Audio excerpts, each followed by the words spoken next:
Hello, everyone. My name is Diego Alfonso, and I'm your host with the Florida Aviation Network, broadcasting in the clear and live from the Howard Hughes exhibit in the Florida Air Museum at Sun and Fun.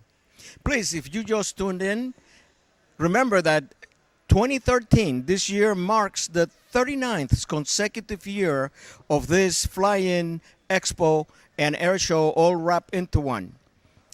Also, note that this is the second largest event of its kind in the world, and it's taking place right here in sunny Lakeland, Florida. And as you probably guessed, the host, the reason I'm here is because we're going to have some guests for you to listen to what they have to say. Today, we have a treat for you. We have an individual that probably, when I just say his name, that's all it takes, because he has swept the aviation world recently. And here is his name, the Raviator. And he's here with us to really share his life story, not only as an aviation enthusiast or pilot, but as a first-class musician, motivator, and now involved in the growth of the pilot population. So I'm just going to turn to him and introduce him to you. Ravi. Diego, it's a pleasure. Pleasure to see you. Thank you for having me. And of course, I've known, first time I met you, Yeah. but I known of you. Who doesn't in aviation doesn't know of you? Very kind. And I think what our audience is really dying to know is for you to come out and let them know your story. Let them know what aviation has meant to you, along with all the stuff Sure. that you have done as a musician and as a motivator. So the floor is yours. Wow, I'm just going to thank you. be here in support. So I got hope the you don't floor. regret that. No, not at all. No, well, you know, my background is in the music industry, and I've been very fortunate to live my dreams as a rock and roll guitar player. And I was the guitar player of Hanson, which was the top-selling band in the world back in 1997, and that afforded me lots of opportunities to live my dream. Play Madison Square Garden with Aerosmith, go on the Letterman Show, Leno, Today Show, Good Morning America, everything. We did Saturday Night Live, and we did Bill Clinton's Christmas party at the White House. I mean, truly an amazing opportunity for any musician, and I was lucky enough to live that. But 2008 rolls around, what happens? The economy tanks. I'm not on the road as much as I used to be at that time, and currently I'm on the road almost 200 days a year.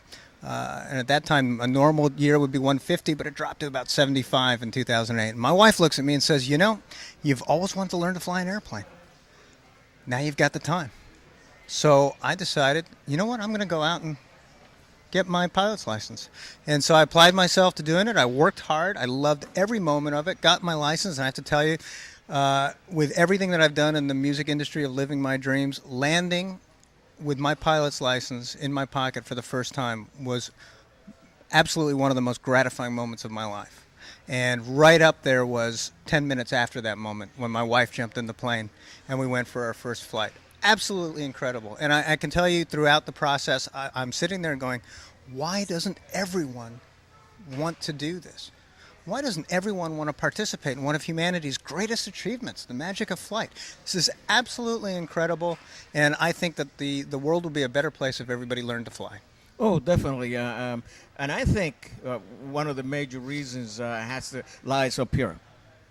That's one. And then number two, of course, the finances. And I think you have a very good fix on that subject. So, Oh, you've heard. Yes, of course I heard. So why don't you just go ahead and give us the plan. What I realized, I'm a sport pilot, okay? And when I take everything that it costs me to become a sport pilot, and let's say I amortize it like I would any other type of monthly payment, I realized that I paid $500 a month for a year to live my dream. Right.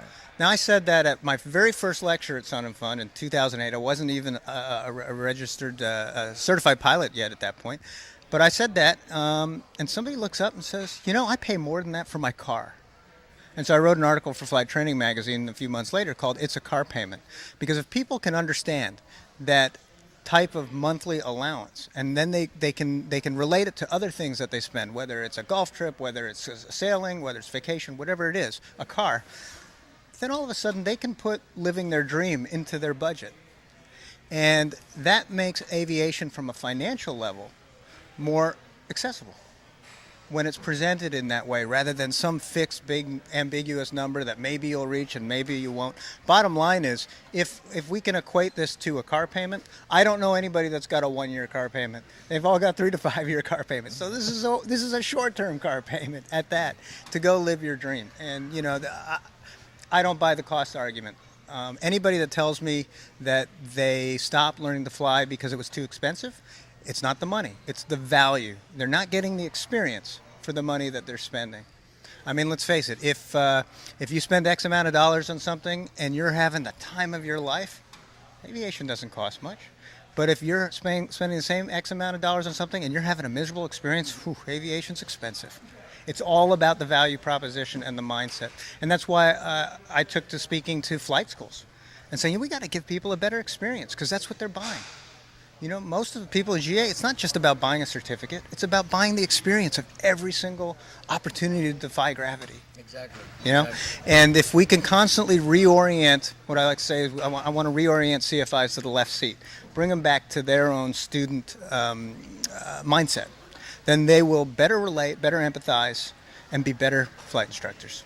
Yeah, I think that the experience of the student, especially the first experience, is what determines whether they stay in or they leave. Because there's a lot of pilots to be Absolutely. that get either frustrated, either by a bad experience, Right, or lack of self-confidence, or...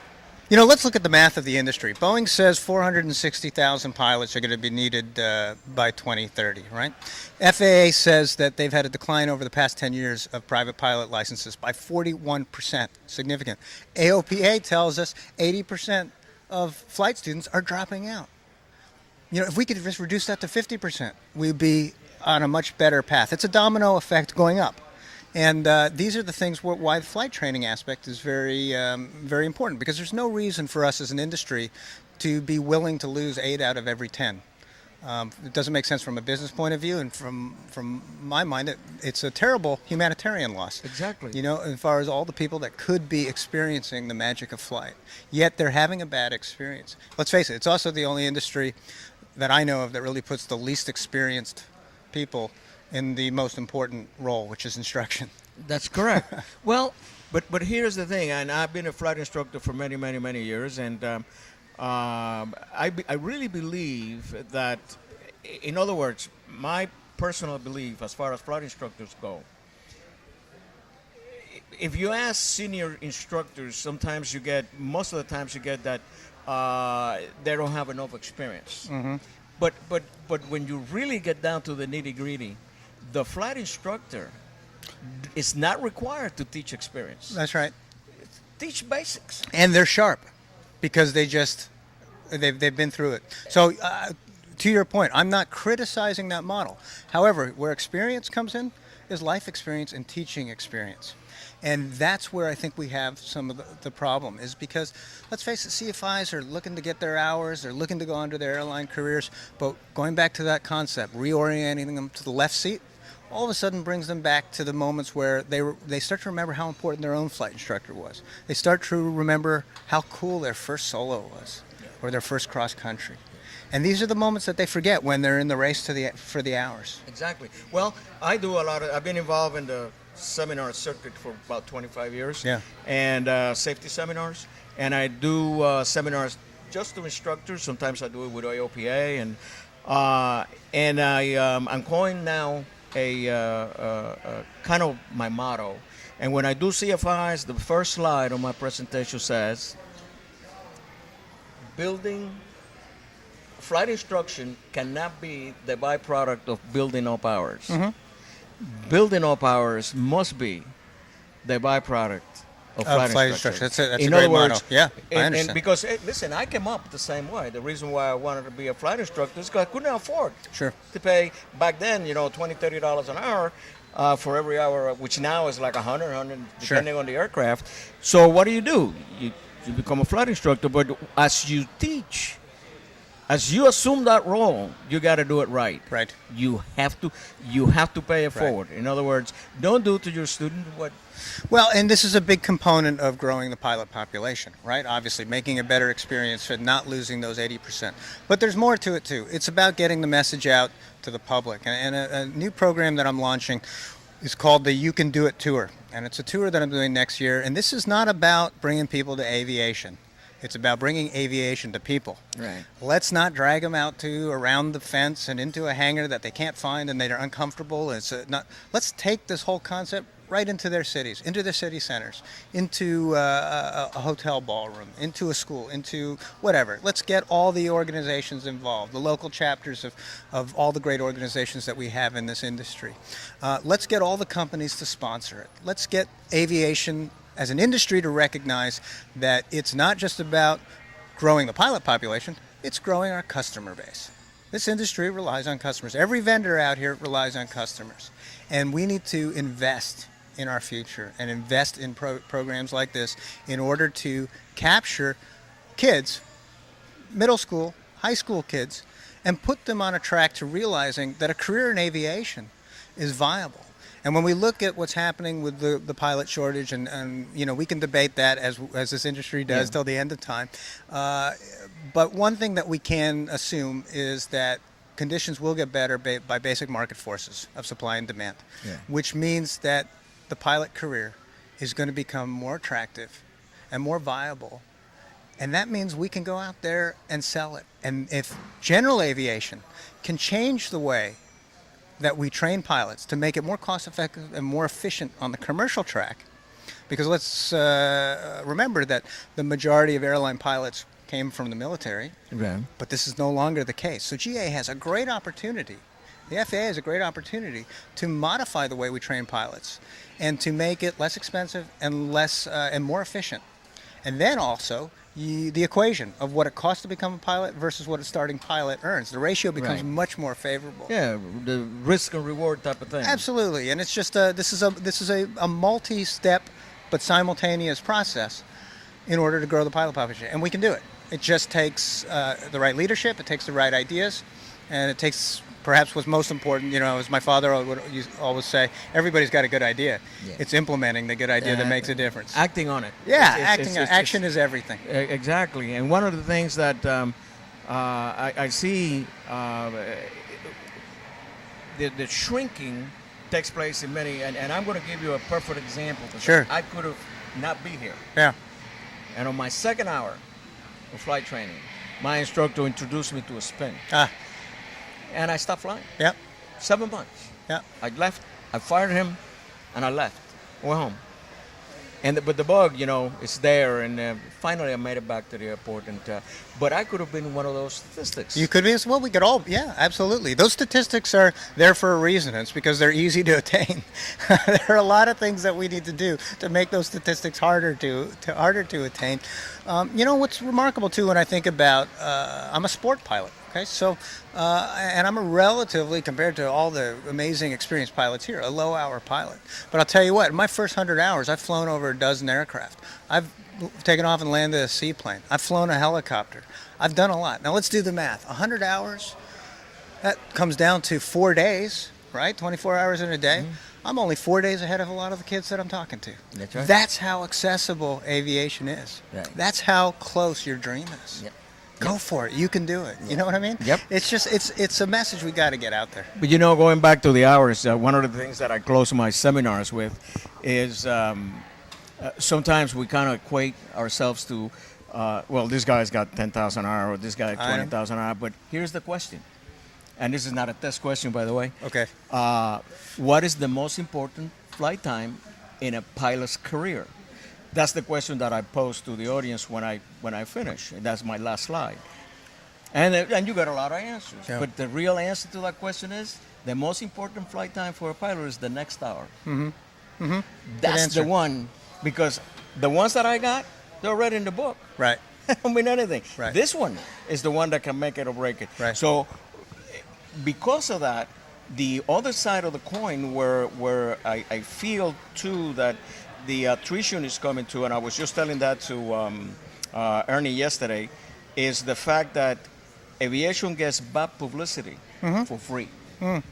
Every time an airplane crashes, Yeah. every time there's an incident, accident. Sure. And what you say is so true. We need to do damage control. Absolutely. We need to be in front of it.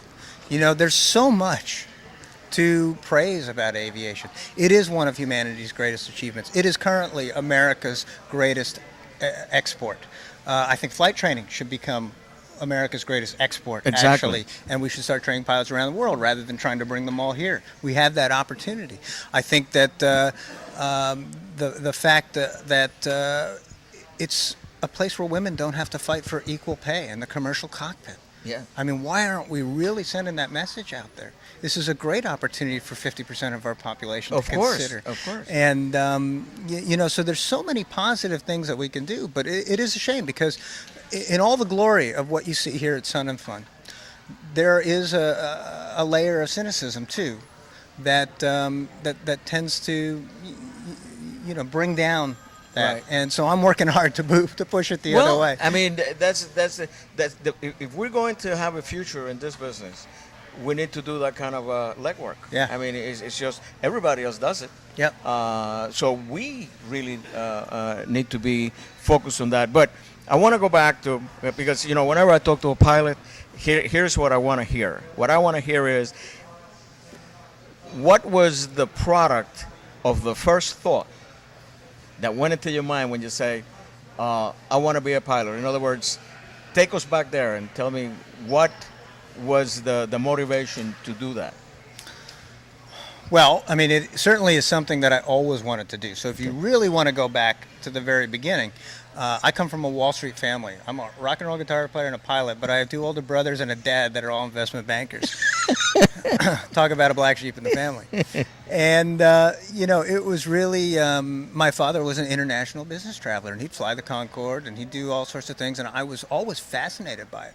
I'll tell you what, my mother and I would drop him off at Kennedy Airport in New York, in the days where you could go out on the observation deck. Right. And that's an important factor. Yeah. You know, because when you go back to those days, you could go on to an observation deck and look at a row of 747s. Mm-hmm. You boarded a plane often by a staircase. Kids today don't do that. They go Right. through a crowded jetway. They might as well be getting into a crowded, uncomfortable elevator for all they care. There isn't that opportunity to appreciate the magic of flight in the same way that I had. You know, recently I was on my way to India, and I stopped in Doha in Qatar. And I got off 777 by a staircase, and I got on an A340 by a staircase. And I just thought this was the most amazing experience to appreciate this massive amount of fuselage that's going to transfer me, you know, transport me to an exotic place. Exactly. I mean, that is aviation. Exactly. And our kids today, unfortunately, don't have that experience because of the way our airline industry operates for various reasons. Sure. 9/11. Also, there's lots of good reasons why Yeah. why the situation exists, but we need to fix that. Sure. We need to create the incentive. We need to make it glorious. I want pilots in airports to be wearing their hats, you know, so a kid can look Exactly. up and go, "Wow, I want wanna to be do there." that. Yeah. And the thing is, that magic moment, I think, when you step onto the tarmac or the ramp and you see this massive thing, and you go, "Oh my God, this is an airplane," rather than going through a tunnel and sit in a tube Yeah. that you really have no idea. Right. You haven't even seen the wings or anything, Yeah. depending on where you sit. And it's gotten to the point where you don't even think about it. You don't really care. You're wondering what the movie selection is. Exactly. You know, that exactly. becomes priority. I still, you know, sit at the window every time, and Another area that I've seen happen, because I was a chief flight instructor for school, and I've been involved a lot in especially on the discovery flights. Yeah. It's that first flight. yeah, That first flight is very important. Yep. Because the first flight, I want to think of it as a two-edged sword. It either carves you into wanting to continue, or chops you off Yeah. at the knee and you're going to go somewhere else and Yeah. buy a boat Yeah. somewhere. Yeah, yeah. You know what I mean? And we need to really make sure that that individual that is going to fly for the first time gets that experience, a real good experience that will live with him or her Yeah. for the rest of their life, rather than being in a confused state. Because Sure. if you remember your first flight, once you get airborne, it's like, Yeah, and I think, I'm remembering back to my Discovery flight, which was actually a relatively neutral experience. It didn't make me not want to do it, but it didn't make me say, yes, this is something I absolutely had to do. I'd already pretty much decided I was going Right. to do it. But, I fly commercially all the time with all my travel and have for a long time. But getting in a small plane was a little scary. And that might have tempered Sure. my enthusiasm. I'm a little nervous, a little turbulence. We all been there. I don't care if I'm in a 747, but if I'm in my little two-seater torpedo, it's a different experience. But the reality is, it's perfectly safe. Yeah. These GA airplanes, the equipment generally is not the problem. Yeah. And from a safety standpoint, it comes back to training. But the equipment is very reliable. And, I've grown to very much enjoy flying in small planes and challenging myself in planes that I'm not qualified to fly by going up with a CFI, like a Cirrus. I've flown in a Robinson 44 helicopter. Right. And old Cubs, too, on floats and things. Yes. I mean, it's just amazing. And I've done Garmin 1000 and Avidyne systems, and I've done partial panels on steam gauges, I'll tell you, those first 100 hours, I did a lot. I grew to love and have so much appreciation for aviation from the inside. Sure. I always had an appreciation from the outside, but now I really have it from the inside. and as well. is a never-ending type of challenge, because you always have to keep learning. Yeah. Knowledge is probably the key thing. Well, and the other aspect that I talk about too is knowledge is a key thing. You never stop learning, but everything that you're learning applies to everything in life. Yeah. I mean, I'm a more efficient human being because of what I learned in the cockpit. Right. I leave my house 200 times a year. I was the guy that would leave the coffee pot on, or at least think I might have, and run in and out 3 or 4 times.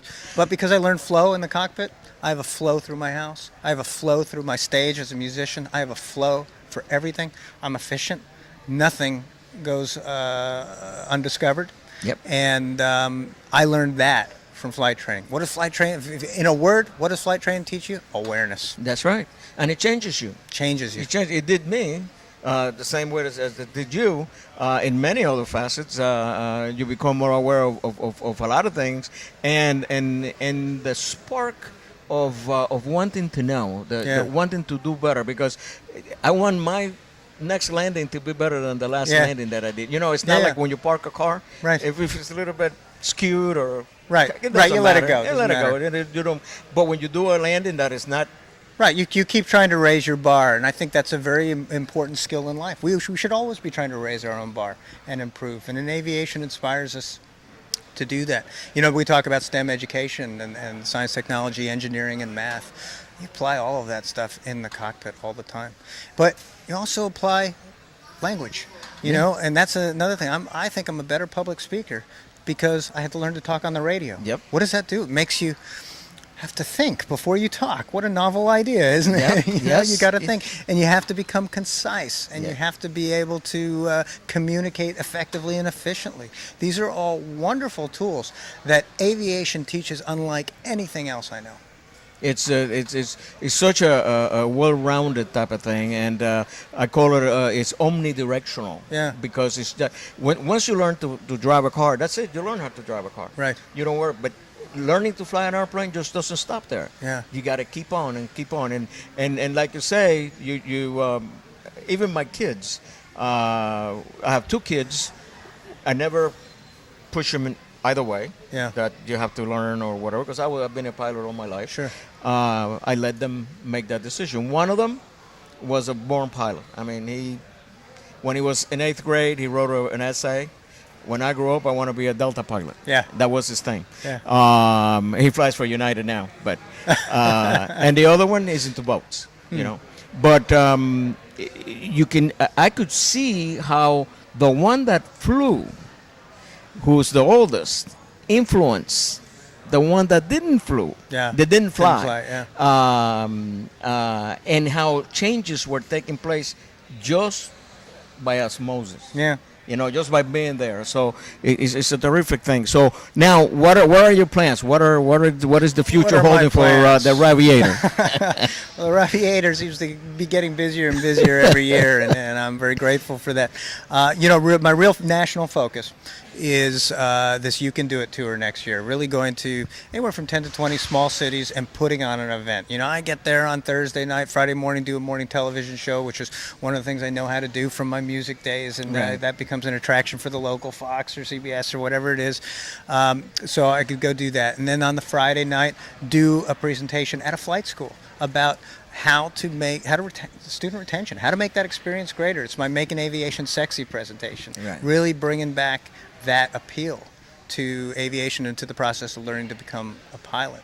And then on Saturday, the main event, the You Can Do It, reaching out to 15 to 25-year-olds and, showing them all the opportunities, how instantly gratifying aviation is, and what an awesome opportunity it is for a career. And I really do believe that there are so many aspects of it, and it's going to get better. I believe that. I believe it has to, by market forces, get better. So that's really my national focus, and I have a global focus too, because I live part-time in France, and I'm building boarding schools in India for the poorest of the poor. We have one that we've had for 15 years now. It's pretty amazing. We take them out of the villages at the age of 4, and we pay for their education through their master's degree. And these are Wow. kids that were eating bugs and living under mud huts. Well, I'm so happy to report that our first set of graduates have now gotten jobs at places like Goldman Sachs and Mahindra Industries and major firms. And this is a tremendous proof of concept, and something that I didn't start the school, but the founder of the school, Abraham George, has worked tirelessly to achieve such a success rate. They're scoring at the top of the national tests, and these are the poorest of the poor in the world. And so I joined forces with him a couple of years ago to take the school model and let's build more. We're just going to build more. We're going to raise the money and we're going to do it. I see this as a phenomenal breeding ground for pilots. And we have the opportunity, and the CFAA is a great example, but we have the opportunity to take a model like that and put that into our schools and put in a simulator and create an aviation path opportunity for these kids. And we're talking about a huge demographic of the world's population. There are 500 million people at or below the poverty level Yes. in India, Yeah. out of 1.2 billion. Yeah. It's almost 50% of the population. Right. And it's the world's largest democracy. The de facto language there still is English. Right. So we have a tremendous opportunity to look at India and say, hey, we can really export our flight training know-how to the country that has the largest Airbus order in the world, Right. and really address this global pilot population issue. So I can see a connection there of the school process almost as a test bed for the pilot population, and increasing the pilot population and maintaining the pilot Absolutely. population. That's a tremendous goal. I mean, it is. I didn't know that. That I didn't know. Michelangelo said it's the real danger in life is not aiming too high and failing. It's aiming too low and succeeding. And succeed. That's Right? correct. Ravi, I'll tell you, it's been a pleasure. It's been a pleasure, Diego. Sharing Thank this you. time with you, but unfortunately, we come to that point where we have to say goodbye. All right. Well, it's and been I'm going to great. keep tabs on you. I hope so. Remember that. And you, stay there. We're coming right back just in a few minutes. See you in a minute.